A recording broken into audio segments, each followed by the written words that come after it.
24 दिसंबर की रात को पाकिस्तान ने अपने सबसे कमजोर पड़ोसी अफगानिस्तान पर बमबारी करके वहां पर 15 सस्पेक्टेड टेररिस्ट को मार गिराया है। अब यह दावा है पाकिस्तान का, अफगानिस्तान कह रहा है कि वो सिविलियंस हैं। ये पूरा मसला क्या है? आखिर ये दोनों देश जिनके बीच में संबंध अच्छे होने चाहिए थे, because Taliban has always been supported by Pakistan, तो इनके बीच में ये लड़ाई क्यों हो रही है? इसके पीछे के हिस्टोरिकल रीजंस क्या हैं? इन्हीं को आज डिस्कस करेंगे हम आज इस वीडियो में। स्वागत है आप सभी का वर्ल्ड अफेयर्स चैनल पर। मेरा नाम है डॉक्टर महिपाल सिंह राठौड़ और आज जो टॉपिक हम डिस्कस करने जा रहे हैं वो 24 दिसंबर की रात को घटित हुआ। लेट नाइट ऑन 24 दिसंबर ये फाइटर जेट से बॉम्बिंग करी गई। पाकिस्तानी एयरफोर्स ने जाकर अफगानिस्तान के एरिया में एक सर्जिकल स्ट्राइक कर दिया। तो जैसे हमने उन पर बालाकोट हमला किया था, वैसे ही उन्होंने भी अपने पड़ोसी देश के ऊपर यह हमला कर दिया है। तो इसके पीछे के रीजंस क्या हैं? उसका कारण है डुरैंड लाइन। अगर एक शब्द के अंदर अगर आपको आंसर चाहिए तो इसका यही आंसर है। देखिए, डुरैंड लाइन पाकिस्तान और अफगानिस्तान का बॉर्डर है। लगभग 2600 किलोमीटर लंबी ये लाइन दोनों देशों को डिवाइड करती है। और ये बनाई किसने? Well, no guesses here, England ने बनाई थी। तो सर मॉर्टिमर डुरैंड नाम के एक ब्रिटिश अधिकारी थे जिनको ये जिम्मा दिया गया कि आप ये बॉर्डर लाइन को डिसाइड कीजिए। तो ये बॉर्डर उन्होंने आर्बिट्रेरी बना लिया। ये बहुत ज्यादा वहां के लोकल कल्चरल और एथनिक मेकअप को देखते हुए नहीं लिया गया था। मतलब बॉर्डर के दोनों तरफ जो लोग रहते हैं वो एक जैसी भाषा बोलते हैं, एक जैसे कल्चर है उनका, एक तरह के उनके कस्टम्स हैं। They are all mostly Pakhtun और पश्तून। तो ये जो बॉर्डर के दोनों तरफ रहने वाली पश्तून आबादी है जो इस पूरे बेल्ट में रहती है, ये इस डुरैंड लाइन से डिवाइड हो गई। और पश्तून जो है वो अफगानिस्तान के अंदर मोस्टली मेजॉरिटी रहे हैं या रूलिंग पावर रहे हैं। हालांकि अफगानिस्तान के अंदर बहुत सारी एथनिसिटीज हैं, it's a very multi ethnic country, लेकिन पश्तून मोस्टली डोमिनेट करते हैं, या तो उज़्बेक या पश्तून, मोस्टली पश्तून ही करते हैं। और उनके पावर में होने के कारण उन्हें आज तक ये लगता है कि ये वाला इलाका जो पाकिस्तान के अंदर चला गया, ये जो बॉर्डर एरिया है, ये हमें मिलना चाहिए था, यानी कि अफगानिस्तान को मिलना चाहिए था। सारी फसाद की जड़ इतनी सी है। लेकिन जो करंट इशू है उसके कुछ और भी रीजन है, आपको आगे बताता हूं। अब इस डुरैंड लाइन को बनाया गया था 1893 में तत्कालीन अफगानिस्तान के राजा और ब्रिटिश इंडिया के बीच में। तो 1947 तक, जब तक अंग्रेज यहां पर थे, तब तक सब कुछ ठीक ठाक चल रहा था। अफगान्स ने बीच में कोशिश भी करी थी इस एरिया को अपने कंट्रोल में ले लें, लेकिन वो बहुत बुरी तरह से हार गए थे लड़ाई में, the third Anglo Afghan war in 1919। तो उसके बाद उन्होंने कोशिश नहीं की और उनके रिश्ते ब्रिटिश इंडिया के साथ ठीक ठाक ही थे, अच्छे थे। लेकिन जब भारत और पाकिस्तान को उनकी आजादी मिली 1947, तो अफगानिस्तान के राजा को यह लगा, वहां के अमीर को यह लगा कि मौका अच्छा है, अभी अभी ये पड़ोसी देश आजाद हुआ है और उसके कुछ इलाके जिनको हम क्लेम करते हैं कि वो हमारे हैं, उन पर हमला करके कबाइलों के माध्यम से इसे अपने कंट्रोल में ले लिया जाए। इस प्लान में कहीं आपको कुछ सिमिलैरिटी नजर आ रही है? ये और किसने सोचा था 1947 में? यस, इट वाज पाकिस्तान जिसने ये सोचा और 1947 में हमारे साथ लड़ाई शुरू कर दी, यानी इंडिया के साथ। और सेम सोच अफगानिस्तान के राजा की थी, तो उन्होंने भी अपनी आर्मी को, रॉयल अफगान आर्मी को भेजा पाकिस्तान के पड़ोसी एरिया पर, बॉर्डर वाले एरिया पर हमला करने के लिए, ताकि वो टेरिटरी अपने पास ले लें, क्योंकि वो सारे पश्तून मेजॉरिटी इलाके थे। ठीक है, और ये लड़ाई में ये लोग स्टेलमेट सा आ गया था एक तरह से, कुछ इलाके इनके कब्जे में आ गए, लेकिन ज्यादातर पाकिस्तान के पास ही रहे, because they had more military power. उनके पास वो आर्मी थी जो ब्रिटिश इंडियन आर्मी का हिस्सा उनके हिस्से में आया था, सो दे हैड मोर रिसोर्सेज। तो पाकिस्तान ने उन्हें वहां पर एक तरह से रोक लिया, स्टेलमेट हो गया। फिर 1951 में पाकिस्तान के पहले प्राइम मिनिस्टर लियाकत अली खान की हत्या कर दी गई थी एक अफगान व्यक्ति के द्वारा। तो एक अफगान आदमी ने उन्हें एक रैली के अंदर गोली मारकर उनको हत्या कर दी। एंड तब भी यहां पर काफी एंटी अफगान सेंटिमेंट आ गए। तो अफगानिस्तान और पाकिस्तान के रिश्ते 1947 के बाद से ही काफी बुरे रहे हैं। अगर आप देखोगे, बहुत कम टाइम ऐसा रहा है जब उनके रिलेशंस अच्छे रहे। तो यहां से दोनों देशों के अंदर एक दूसरे के प्रति थोड़ी सी एक अंडरलाइन टेंशन थी, एक अंडर करंट था। दोनों को लगता है कि ये हमारे देश में इंटरफेयर कर रहे हैं और अफगानिस्तान को लगता है कि इन्होंने हमारा एरिया कब्जा कर रखा है। अच्छा, 1961 में एक बार फिर से अफगानिस्तान ने कोशिश करी कि वो इलाके, वही पड़ोसी देश के इलाके, उन पर हम फिर से कब्जा कर लें। तो ये लड़ाई उन्होंने यूएसएसआर के सपोर्ट से करी। तो अफगानिस्तान ने फिर हमला किया पाकिस्तान पर और इस बार भी वो हार गया। रीजन, इस बार पाकिस्तान के पीछे एक बहुत बड़ा सपोर्टर था। याद करो, शीत युद्ध का समय यूएसए ने सपोर्ट किया पाकिस्तान को और इस बाजौर कैंपेन में अफगानिस्तान की हार होती है। अगेन ये कुछ 2-4 गांव जीत गए, लेकिन ज्यादा कुछ इवेंचुअली हासिल नहीं कर पाए, लेकिन इन्होंने कोशिश जरूर करी 1961 में। अगेन ये कोशिश 1965 में भी किसी और ने करी थी, मुझे याद नहीं आ रहा है वो कौन सा देश है, कमेंट में जरूर लिख के बताइएगा। अब आते हैं 1980 के दशक में। तो देखिए, अफगानिस्तान की पॉलिटिक्स 70s और 80s में पूरी तरह से बदल गई। और होता क्या है, एक बहुत ही शॉर्ट वे में अगर मैं आपको बताऊं, तो अफगानिस्तान के जो राजा थे उनका तख्ता पलट हो गया, एक नई सरकार बनती है और वो सरकार यूएसएसआर के द्वारा सपोर्टेड थी। उस सरकार के खिलाफ वहां पर लोगों ने बगावत कर दी और जो बागी लोग थे, जो उस राजा को, नए राजा को, यूएसएसआर के पपेट राजा को हटाना चाहते थे, they were mostly supported by USA, क्योंकि कोल्ड वॉर चल रहा था। अच्छा, इस नए राजा ने आकर पहले वहां पर शरिया को बैन कर दिया और कई पुरानी इस्लामिक प्रैक्टिसेस को बैन करने की कोशिश करी। तो इसीलिए तभी आप देखेंगे कि जो इस्लामिक सोच रखने वाले संगठन हैं वो धीरे धीरे पावर में आते हैं, और ये संगठन पाकिस्तान के द्वारा, and to be very specific USA और सीआईए के द्वारा सपोर्ट किए गए। तो 1980s में अफगानिस्तान में एक लंबी लड़ाई चलती है 10-12 साल तक, और उसमें एक तरफ यूएसए, पाकिस्तान सपोर्ट कर रहे थे किनको? उन मुजाहिदीन को जो रिलीजियस पॉलिटिक्स कर रहे थे या इस्लामिक डॉक्ट्राइन में बिलीव करते थे। और ये मुजाहिदीन जो है, इन्हीं में से आगे चलकर कुछ लोग अलकायदा बना लेते हैं। तो पहले अलकायदा नहीं था, पहले मुजाहिदीन ही थे, और ये यूएसए के द्वारा सपोर्टेड थे, लेकिन बाद में जाकर 1990s में इन्हीं लोगों ने अलकायदा बना लिया। तो इस समय हम देखेंगे कि पाकिस्तान उस ग्रुप को सपोर्ट करता है जो इवेंचुअली तालिबान बन जाएगा। तो तालिबान भी इन्हीं मुजाहिदीनों से निकलकर तालिबान एक संगठन बना था, और ये तालिबान पावर में आ जाता है अफगानिस्तान में इन 1996। तो तब पाकिस्तान की सरकार सपोर्टेड बाय द यूएसए इनकी मदद कर रही होती है। लेकिन सब कुछ बदल जाता है 9/11 को। तो 9/11 के समय जब इसी अलकायदा और तालिबान जो इसे शरण देता था, इन्होंने ये हमले करवाए 9/11 वाले यूएसए पे, तो अब पाकिस्तान को कहा गया यूएसए के द्वारा कि अब तुम्हें तालिबान के खिलाफ हो जाना है। तो अब पाकिस्तान ने अब उनके नेटो के कैंपेन में हेल्प करी। जो अफगानिस्तान वाला उनका कैंपेन चल रहा था, उसमें पाकिस्तान के ही एयर बेसिस को बेस बनाते हुए वहां से हमले किए गए अफगानिस्तान के ऊपर, और पूरा जो अफगानिस्तान वॉर है वो एक तरह से पाकिस्तान को बेस बनाकर ही लड़ा गया।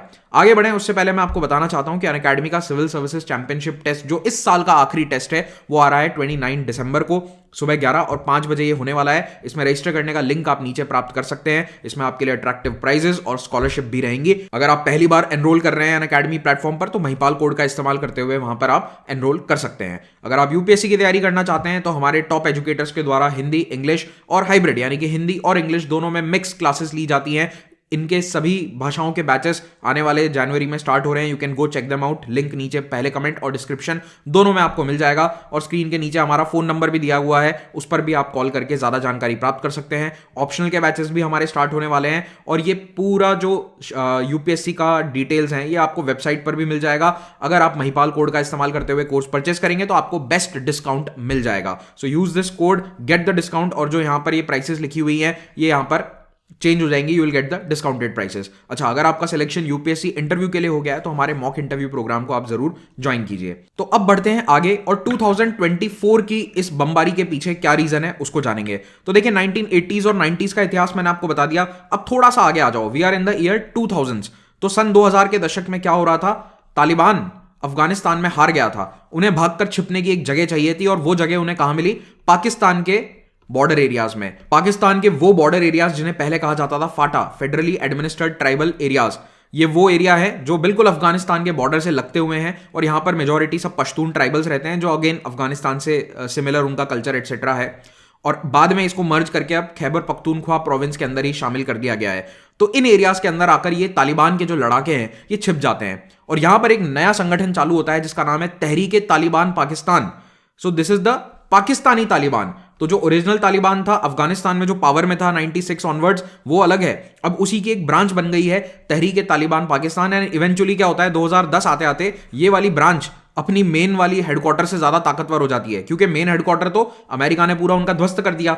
तो जो पाकिस्तान में आकर छुप गए थे उन्होंने ये तहरीक तालिबान पाकिस्तान शुरू किया, और इनका गुस्सा किस पर निकला? पाकिस्तान की सरकार पर। इनका कहना था कि ये जो परवेज मुशर्रफ हैं ये अमेरिका के साथ मिल गए हैं, इन्होंने हमें धोखा दिया है, तो इन्हें और इनकी सरकार को अब पनिश किया जाए। तो इन्हीं की सरकार, आर्मी के ऊपर बमबारी करी गई, बॉम्ब के बहुत सारे हमले किए गए, टेररिस्ट अटैक्स किए गए। सो इफ यू रिमेंबर, आप लोग शायद बहुत छोटे होंगे, लेकिन उस समय 2009 से लेकर 2011 के बीच में पाकिस्तान से ऑलमोस्ट हर तीसरे चौथे दिन एक बमबारी की न्यूज आती थी। कहीं पर कोई मस्जिद को उड़ा दिया गया, कहीं बाजार में बम ब्लास्ट हो गए। मतलब जेन्युइनली लगता था, दया आती थी पाकिस्तान के लोगों के लिए, क्योंकि वहां पे हर चौथे पांचवें दिन एक बम फट रहा था। और ये क्यों हो रहा था? क्योंकि Tehreek Taliban Pakistan was fighting the Pakistani government, और ये सारे मिलिटेंट्स जो है ये अफगानिस्तान से ही मोस्टली भागकर आकर यहां पर छुप गए थे। तो ये पाकिस्तान का एक अनडिक्लेयर्ड वॉर था। उन्होंने ऑफिशियली कई सालों तक तो बोला ही नहीं कि हम इनसे लड़ाई लड़ रहे हैं, because it is bad optics. दुनिया की नजरों में क्या आएगा कि आप ही तालिबान के खिलाफ लड़ाई लड़ रहे हो। नहीं, तो उन्होंने इस तरह की ओपन बातें नहीं कही, लेकिन हाँ, फाइनली 2009 में जाकर उन्होंने ओपनली डिक्लेयर कर दिया कि नाउ इट इज वॉर। अब उन्होंने एक ऑफिशियल कैंपेन चलाया जिसका नाम था ज़र्ब-ए-अज़्ब कैंपेन। तो Zarb-e-Azb campaign was against the tribals who were supporting the Taliban of TTP, यानी कि टीटीपी वालों को सपोर्ट करते हुए जो लोग थे उनके गांवों के ऊपर हमले किए गए। वहां पर बहुत सारा लंबा चौड़ा उन्होंने कैंपेन चलाया इन 2009-10 एंड उसमें उनको थोड़ी सक्सेस भी मिली। तो ये एरियाज थे मोस्टली वजीरिस्तान एटसेट्रा वाले area. Again these are all, Waziristan is also part of FATA and today Khyber Pakhtunkhwa. तो उस समय बहुत ज्यादा लड़ाई चलती है। टीटीपी जो है ये अमेरिका ब्रिटिश मिलिट्री यूनिट्स को भी थ्रेटन करते थे। इन्होंने बहुत आतंकवादी हमले अफगानिस्तान में भी किए। तो ये जो टीटीपी है, अब आप सोचो तालिबान का बेस अब अफगानिस्तान नहीं रह गया था, पाकिस्तान, और वहां से वो पाकिस्तान की सरकार से भी लड़ रहा था और अफगानिस्तान में जो यूएस इंस्टॉलेशंस थे उन पे भी हमले किए जा रहे थे।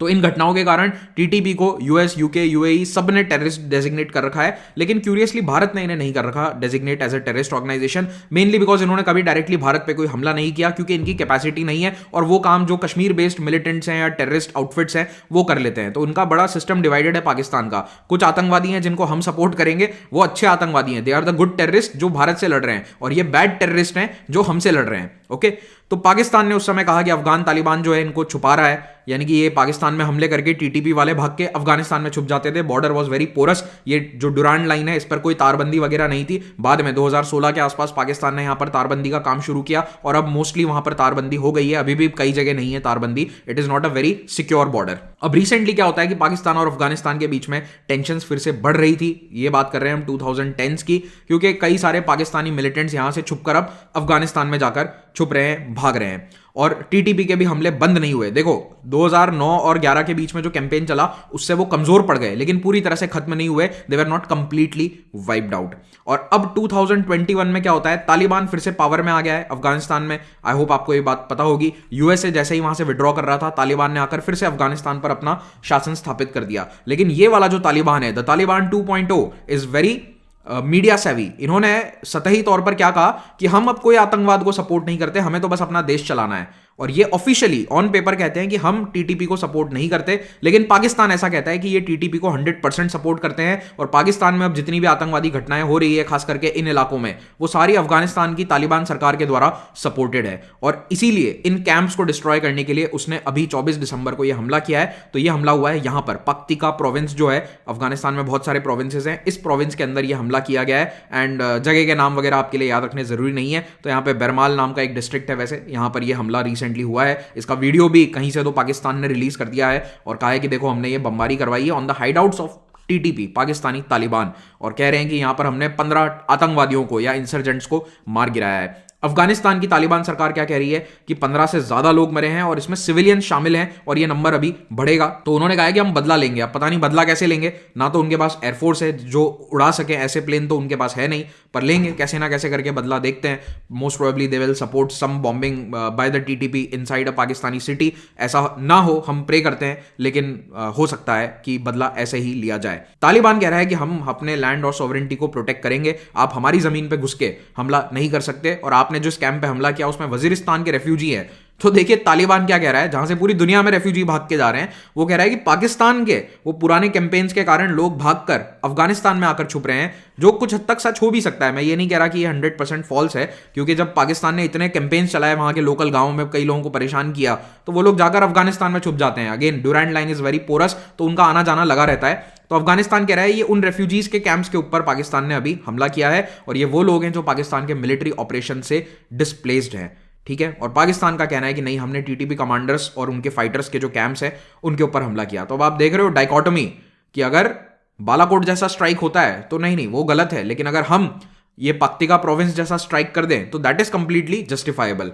अब इसका अगर वाइडर जियोपॉलिटिकल इंपैक्ट देखें तो क्या है, देखिए आज से 1 साल पहले ईरान और पाकिस्तान के बीच में भी कुछ इस तरह की बमबारी हुई थी उनके बॉर्डर पर, और अब ऐसा माना जा रहा है कि ये जो बमबारी है इसमें भी यूएस पाकिस्तान को सपोर्ट कर रहा है। And it is kind of a warning to Iran कि अगर आपने इजराइल पर अपने हमले कम नहीं किए या इजराइल के साथ आपने थोड़ा सा you don't take it down a notch, हम पाकिस्तान वाला फ्रंट ओपन कर देंगे। तो देखिए ईरान जो है इस वक्त 2 फ्रंट पर युद्ध नहीं कर सकता है। It can not attack Israel at the same time fight with Pakistan. Iran का इस पूरे मसले में यह एंगल रहता है कि देखिए ईरान जो कि एक शिया मेजॉरिटी कंट्री है, वो कहता है कि ये जो आतंकवादी हैं टीटीपी वाले या कोई भी हो, ये सभी शिया मेजॉरिटी एरियाज या शिया मस्जिदों को टारगेट करते हैं, तो इसीलिए ये गलत है। और ईरान तो ये भी कहता है कि ये यूएस द्वारा सपोर्टेड है।